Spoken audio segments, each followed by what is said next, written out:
Hello and welcome to this video from Heybridge Maths Department. This video looks at planes of symmetry.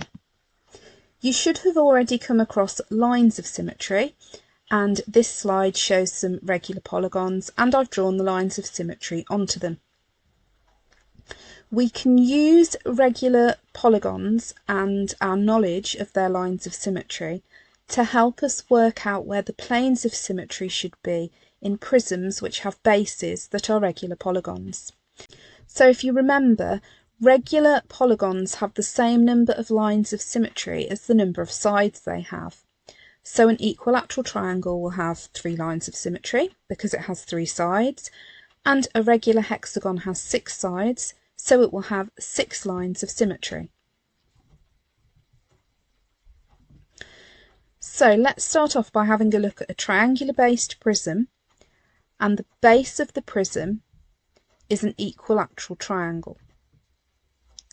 Now, if we have a look first of all at this first plane of symmetry here, 3 of the sides of our triangular-based prism are rectangles. And I would have a line of symmetry for my rectangle here, here, and here. And those 3 lines, where they meet, so the area inside them, that will form a plane of symmetry. And very much like polygons are 2-dimensional, so they have lines of symmetry and lines are 1-dimensional, prisms are 3-dimensional, so they will have planes of symmetry, and planes are 2-dimensional. If we have a look at the second shape, this is where we can use the lines of symmetry of the equilateral triangle. So we know that we have one here and one here. And then we also have a line of symmetry of our rectangle. So those lines of symmetry will form a plane. And a plane of symmetry is, think of it as a mirror that you can insert into a prism or another 3-dimensional shape to cut it exactly in half. So for example here, if this pink area were a mirror and I inserted this into my prism, then I would still be able to see the whole prism because it would cut it exactly in half. And the right hand half, for example, would reflect in the mirror, and I'd effectively also be able to see the left hand half. And again, with this third diagram, we've got our 2 lines of symmetry of our equilateral triangle and our line of symmetry of our rectangle. And of course we've got an edge here, and that will bound the plane of symmetry. And again here, we've got a line of symmetry here, a line of symmetry here, a line of symmetry there, and an edge there. So the triangular-based prism, well, the base has 3 sides. The prism itself has 4 planes of symmetry, because we'll have these 3 planes of symmetry that are represented by the lines of symmetry of the equilateral triangular base. And then we'll also have this, I like to call this a cross-sectional symmetry. So this plane of symmetry will have the same area as the equilateral triangle at each end of the triangular based prism, and it will be exactly in the middle of that triangular based prism. So we have 3 sides there and 4 planes of symmetry. Now let's have a look at our square based prism. So again, we've got this nice little plane of symmetry in the middle here, and that is the same shape as our 2 square ends, our 2 square bases. And then again, we're looking at these lines of symmetry of the square. So we're going to have our 2 lines of symmetry there, and then also 2 lines of symmetry of our rectangle. And then here, we're going to have our 2 lines of symmetry of our square here.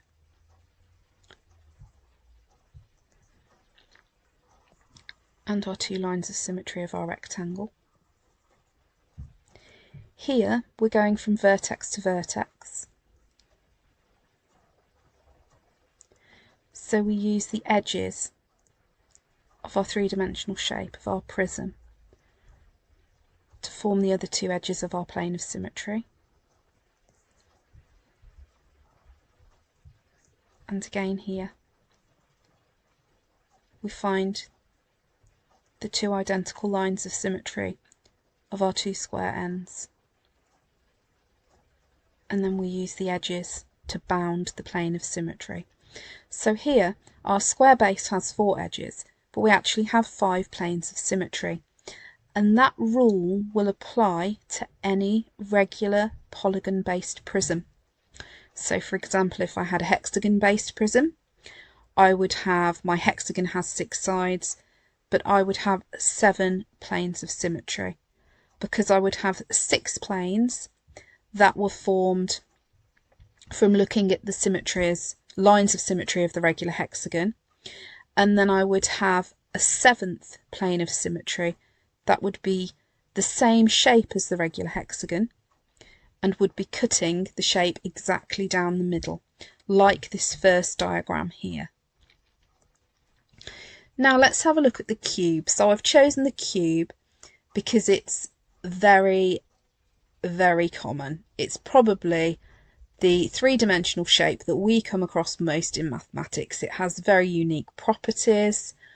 So we're going to have a look at the plane symmetries of the cube. So with a cube, we've got 12 identical edges and we've got 6 identical faces. So we're not just going to have one of these symmetries that is the same shape as the face of the cube. We're going to have 3 of them.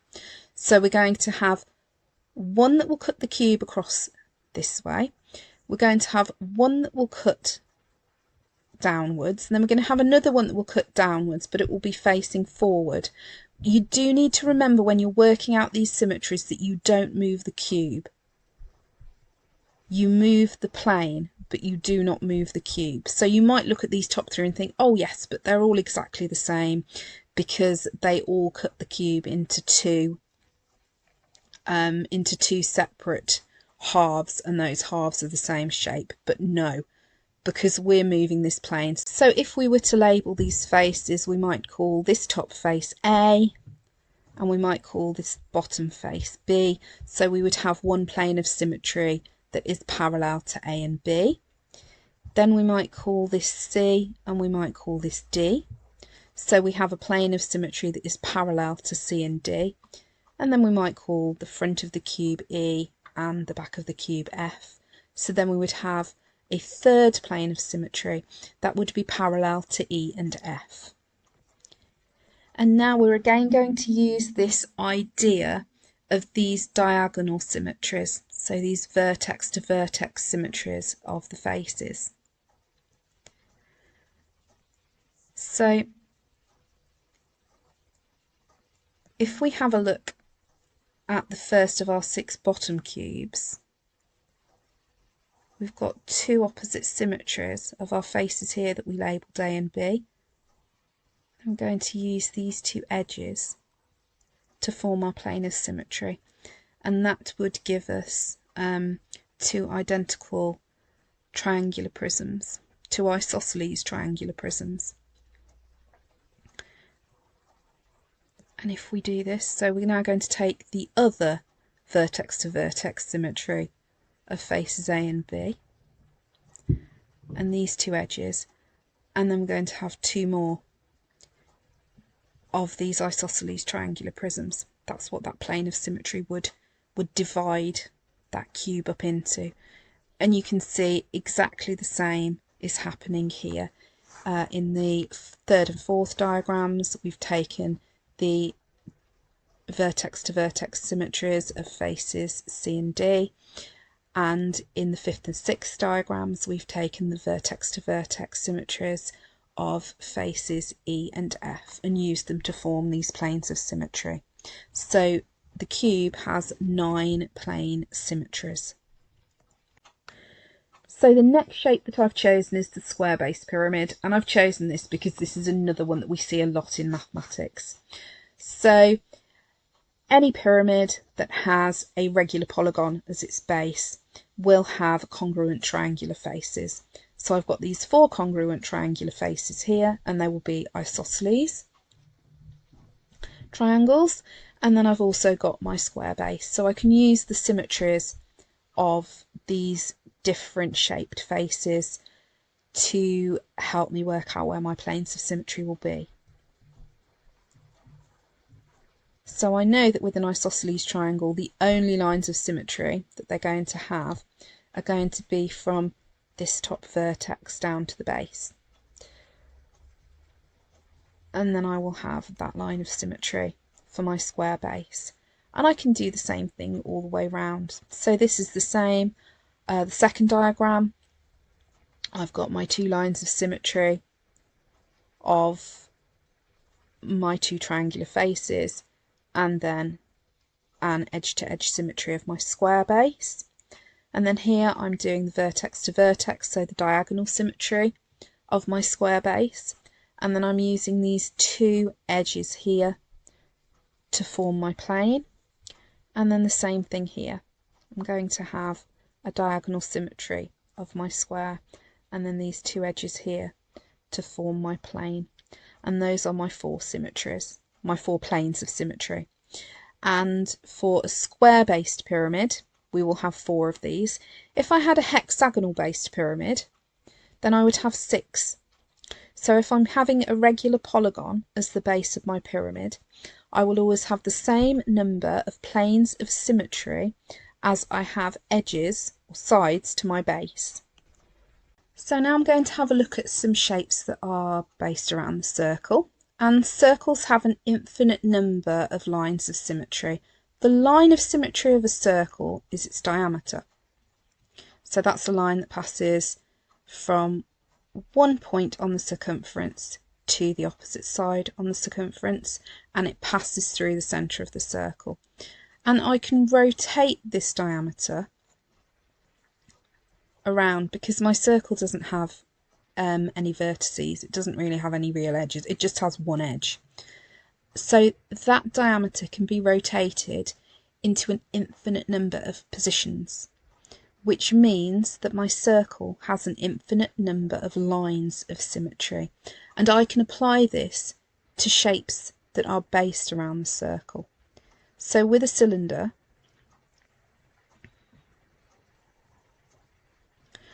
I would have a diameter for both the base and the bottom of the cylinder, and then I would use the edges to make up the rest of my plane of symmetry. And if you think about that plane of symmetry now, I can rotate it